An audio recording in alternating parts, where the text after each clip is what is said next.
बिहार के एक छोटे से गांव में रामदास नाम का एक गरीब किसान रहता था। मिट्टी का टूटा हुआ घर, आंगन में एक पुराना नीम का पेड़ और उस घर में बस दो ही लोग रहते थे, रामदास और उसका इकलौता बेटा मोहन। रामदास की पत्नी सीता कई साल पहले बीमारी से गुजर चुकी थी। उस दिन के बाद रामदास की दुनिया बदल गई थी। दिन में खेतों में मजदूरी करता और रात को अपनी पत्नी की तस्वीर के सामने बैठकर रोता था। लेकिन हर बार एक छोटी सी आवाज उसे संभाल लेती थी। बाबा, भूख लगी है। बस इतना सुनते ही रामदास अपने आंसू पोंछ लेता और बेटे के लिए खाना बनाने लग जाता। उसने ठान लिया था कि चाहे उसे कितने भी दुख सहने पड़े, लेकिन वह अपने बेटे को कभी दुख नहीं देगा। समय बीतता गया। मोहन बड़ा होने लगा, स्कूल जाने लगा, लेकिन गरीबी अभी भी उनका पीछा नहीं छोड़ रही थी। एक दिन स्कूल से नोटिस आया, अगर फीस जमा नहीं हुई तो मोहन का नाम स्कूल से काट दिया जाएगा। रामदास के पास एक भी रुपया नहीं था। उस रात वह पूरी रात सो नहीं पाया। सुबह होते ही वह गांव के साहूकार के पास पहुंचा। मालिक, कुछ पैसे उधार चाहिए। पिछला कर्ज चुकाया नहीं और नया मांगने आ गए। बेटे की फीस भरनी है। मेरे पास कोई मुफ्त का खजाना नहीं है। रामदास हाथ जोड़कर खड़ा रहा, लेकिन साहूकार का दिल नहीं पसीजा। आखिरकार उसने घर की एकमात्र बकरी बेच दी। उसी पैसे से बेटे की फीस जमा की। बाबा, हमारी बकरी कहाँ गई? उसे एक अच्छे घर भेज दिया। लेकिन सच्चाई मोहन को कभी नहीं बताई। सर्दियों की एक रात थी। घर में सिर्फ 2 रोटियां थी। मोहन भूखा था। रामदास भी पूरे दिन मजदूरी करके लौटा था, लेकिन उसने दोनों रोटियां बेटे की थाली में रख दी। आप नहीं खाएंगे? मैं खेत में खाकर आया हूँ बेटा। मोहन ने विश्वास कर लिया, लेकिन रात को जब वह पानी पीने उठा तो उसने देखा रामदास खाली पेट सो रहा था। उसकी आंखों के कोने गीले थे, शायद भूख से या शायद खुशी से कि उसका बेटा भर पेट सोया है। साल गुजरते गए। मोहन पढ़ाई में तेज निकला। गांव के मास्टर जी भी उसकी तारीफ करते थे। रामदास, तुम्हारा बेटा बहुत आगे जाएगा। बस भगवान ऐसा ही कर दे मास्टर साहब। रामदास दिन रात मेहनत करता रहा। आखिरकार एक दिन वह घड़ी आ गई जिसका उसे वर्षों से इंतजार था। मोहन को शहर में नौकरी मिल गई। पूरे गांव में मिठाई बटी। रामदास खुशी से रो पड़ा। आज तेरी माँ होती तो बहुत खुश होती बेटा। ये सब आपकी मेहनत का फल है बाबा। उस दिन रामदास को लगा कि अब उसके दुख खत्म हो गए हैं, लेकिन असली दुख तो अभी शुरू होने वाला था। कुछ साल बाद मोहन की शादी राधा नाम की लड़की से हो गई। शादी बड़े धूमधाम से हुई। रामदास बहुत खुश था। उसे लगा अब घर में फिर से रौनक लौट आएगी। शुरुआत के कुछ महीने सब ठीक चला। राधा भी रामदास का सम्मान करती थी, लेकिन धीरे धीरे उसका व्यवहार बदलने लगा। उसे लगता था कि बूढ़ा आदमी घर में बेकार बैठा रहता है। आपके पिता कितना खर्च कर देते हैं? वो मेरे पिता हैं। तो क्या हुआ, हर समय उनकी सेवा ही करते रहेंगे? धीरे धीरे ये बातें मोहन के मन में घर करने लगी। पहले जो मोहन अपने पिता के बिना खाना नहीं खाता था, अब कई कई दिन उनसे ठीक से बात भी नहीं करता था। रामदास सब समझ रहा था, लेकिन कुछ कहता नहीं था। उसे लगता था कि समय के साथ सब ठीक हो जाएगा। एक दिन तेज बुखार में भी वह मजदूरी करके घर लौटा। उसके कपड़े पसीने से भीगे हुए थे, शरीर कांप रहा था। बेटी, थोड़ा पानी दे दो। रसोई में रखा है, खुद ले लीजिए। रामदास धीरे धीरे उठकर पानी लेने चला गया। उसके कदम लड़खड़ा रहे थे, लेकिन किसी ने उसका दर्द नहीं देखा। एक शाम राधा ने जानबूझकर घर में झगड़ा शुरू कर दिया। उसने मोहन के सामने रोने का नाटक किया। मैं इस घर में नहीं रह सकती। अब क्या हुआ? या तो मैं रहूंगी या आपके पिता। मोहन गुस्से में आ गया। उसकी आंखों में समझदारी नहीं, सिर्फ क्रोध था। उसे याद नहीं रहा कि जिस आदमी को वह बोझ समझ रहा है, उसी ने उसे अपने कंधों पर बैठाकर दुनिया दिखाई थी। और यहीं से शुरू हुई उस दर्दनाक घटना की कहानी, जो पूरे गांव को हिला देने वाली थी। शाम का समय था। सूरज धीरे धीरे ढल रहा था। गांव के लोग अपने अपने काम से लौट रहे थे, लेकिन रामदास के घर में एक ऐसा तूफान उठने वाला था जो उसकी पूरी जिंदगी बदल देगा। राधा लगातार मोहन को भड़का रही थी। उसकी बातों ने मोहन के दिल और दिमाग पर पर्दा डाल दिया था। मैं अब इस घर में एक दिन भी नहीं रह सकती, तुम बार बार यही बात क्यों करती हो? क्योंकि आपके पिता हर समय हमारे बीच आते हैं। उन्होंने ऐसा क्या कर दिया? आपको दिखाई नहीं देता? पूरा गांव हंसता है हम पर। राधा की बातें सुन सुनकर मोहन का गुस्सा बढ़ता जा रहा था। उसे सच और झूठ में फर्क दिखाई देना बंद हो गया था। मोहन गुस्से में आंगन में आया। उस समय रामदास टूटी हुई चारपाई पर बैठा था। वह पूरे दिन मजदूरी करके लौटा था। हाथों में छाले थे, चेहरे पर थकान थी, लेकिन बेटे को देखकर उसके चेहरे पर हल्की मुस्कान आ गई। उसे क्या पता था कि अगले कुछ मिनट उसकी जिंदगी का सबसे दर्दनाक समय बनने वाले हैं। बाबा, हाँ बेटा। बाबा, आज एक फैसला करना होगा। कैसा फैसला? शोर सुनकर आसपास के लोग भी घर के बाहर जमा होने लगे। कुछ ही देर में पूरा मोहल्ला वहां खड़ा था। आज के बाद आप इस घर में नहीं रहेंगे। रामदास को लगा शायद उसने गलत सुना है। उसने कांपती आवाज में पूछा, क्या कहा बेटा?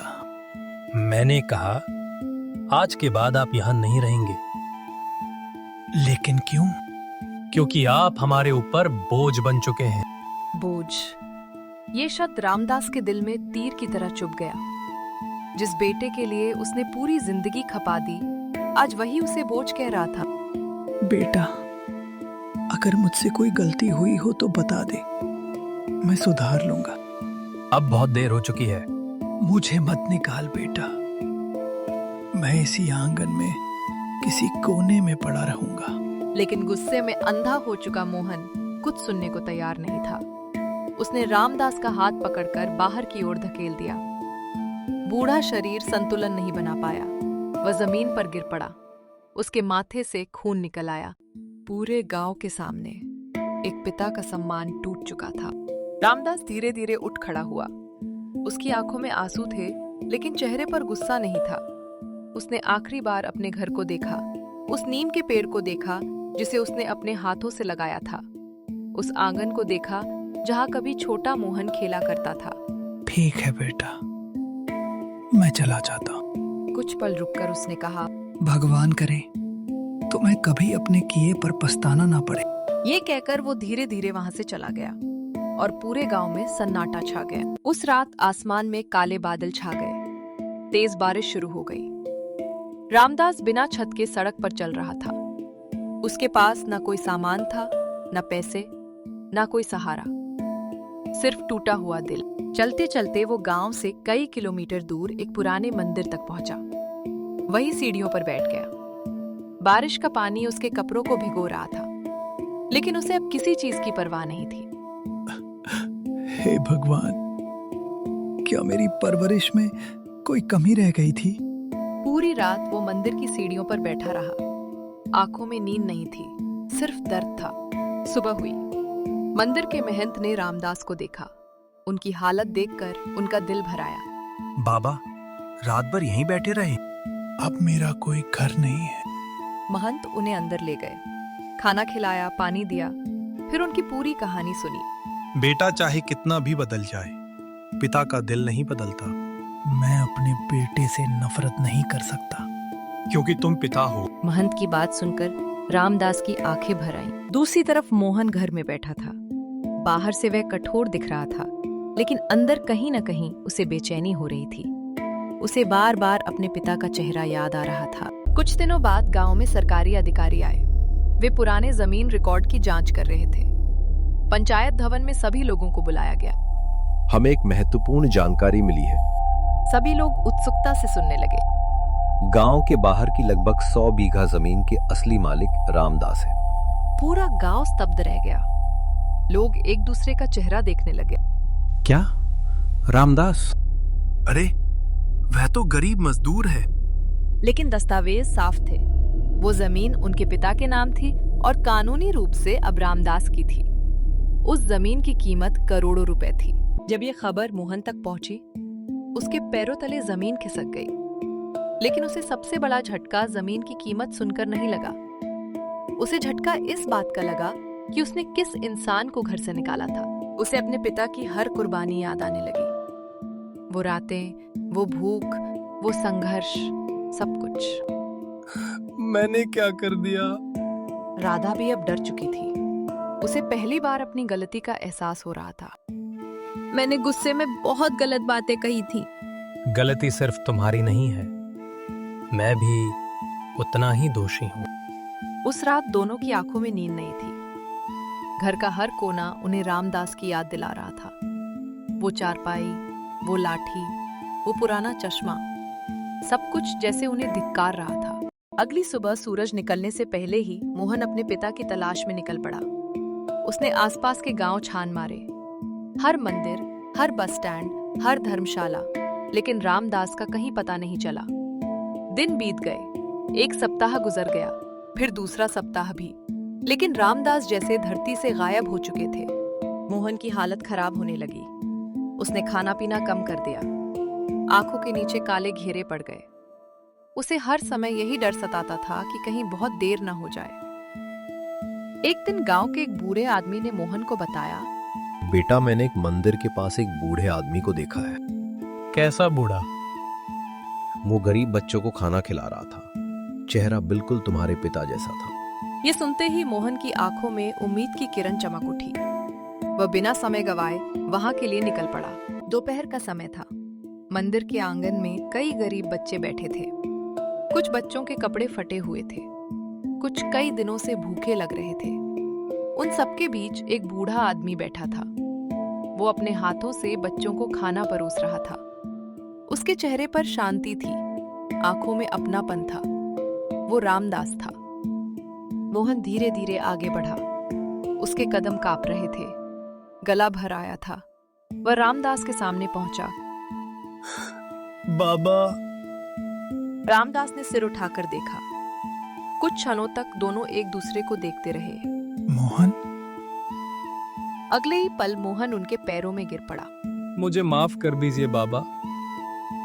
मैं बहुत बुरा बेटा हूँ। मैं आपके प्यार के लायक नहीं हूँ। मोहन बच्चों की तरह फूट फूट कर रोने लगा। मंदिर में मौजूद हर व्यक्ति की आंखें नम हो गई। जिस पिता ने मुझे जीना सिखाया, मैंने उसी को घर से निकाल दिया। मुझे माफ कर दीजिए बाबा। रामदास की आंखों में भी आंसू आ गए। उन्होंने कांपते हाथों से बेटे के सिर पर हाथ रखा। उठो बेटा। नहीं बाबा, जब तक आप माफ नहीं करेंगे मैं नहीं उठूंगा। कुछ क्षणों तक वहां सन्नाटा छाया रहा। फिर रामदास ने उसे उठाकर सीने से लगा लिया। पिता अपने बच्चों से नाराज हो सकता है, लेकिन उनसे नफरत कभी नहीं कर सकता। ये सुनते ही मोहन और जोर से रो पड़ा। कुछ देर बाद राधा भी मंदिर पहुंच गई। उसकी आंखें सूजी हुई थी। वह रामदास के सामने हाथ जोड़कर खड़ी हो गई। पिताजी, मुझसे बहुत बड़ी गलती हो गई। अगर हो सके तो मुझे भी माफ कर दीजिए। रामदास कुछ पल उसे देखते रहे, फिर मुस्कुरा दिए। गलती इंसान से ही होती है बेटी। जरूरी ये है कि वो अपनी गलती समझ ले। राधा भी रोते हुए उनके पैरों में झुक गई। कुछ दिनों बाद गांव में बड़ी पंचायत बुलाई गई। सभी लोग जानना चाहते थे कि रामदास अब करोड़ों की जमीन का क्या करेंगे। कई लोगों को उम्मीद थी कि अब वह गांव छोड़कर शहर चले जाएंगे।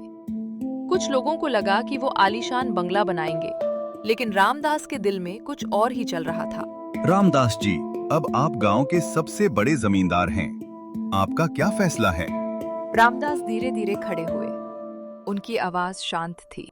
इस जमीन ने मुझे कभी खुशी नहीं दी, लेकिन अब ये दूसरों की खुशी का कारण बनेगी। पूरा गांव चुप हो गया। मैं अपनी आधी जमीन गांव के स्कूल और अस्पताल के लिए दान करता हूँ। पूरा गांव स्तब्ध रह गया। इतनी बड़ी जमीन दान कर देंगे? अगर मेरे कारण किसी गरीब बच्चे की पढ़ाई हो जाए, अगर किसी माँ का इलाज हो जाए, तो यही मेरी सबसे बड़ी कमाई होगी। पूरा पंचायत भवन तालियों से गूंज उठा। समय धीरे धीरे बीतने लगा। अब मोहन पूरी तरह बदल चुका था। वो अपने पिता की हर छोटी बड़ी जरूरत का ध्यान रखता था। राधा भी उनका सम्मान करने लगी थी। घर में फिर से हंसी लौट आई थी। एक शाम रामदास आंगन में बैठे थे। वही पुराना नीम का पेड़ हवा में झूम रहा था। सूरज ढल रहा था। पास में उनके पोते खेल रहे थे। मोहन उनके पैरों के पास बैठा था। बाबा, हाँ बेटा। बाबा, अगर उस दिन आप मुझे माफ नहीं करते तो मैं जिंदगी भर खुद को माफ नहीं कर पाता। बेटा, माफ करना ही सबसे बड़ा धन है। दोस्तों, माता पिता कभी बोझ नहीं होते। वे वो पेड़ होते हैं जो पूरी जिंदगी धूप सहकर अपने बच्चों को छांव देते हैं। लेकिन दुख की बात यह है कि कई बच्चे उसी पेड़ को बूढ़ा होने पर काट देना चाहते हैं। याद रखिए, जिस दिन माता पिता की आंखों में आपके कारण आंसू आते हैं, उस दिन आपकी सबसे बड़ी हार होती है। और जिस दिन उनके चेहरे पर मुस्कान आती है, वही आपकी सबसे बड़ी जीत होती है।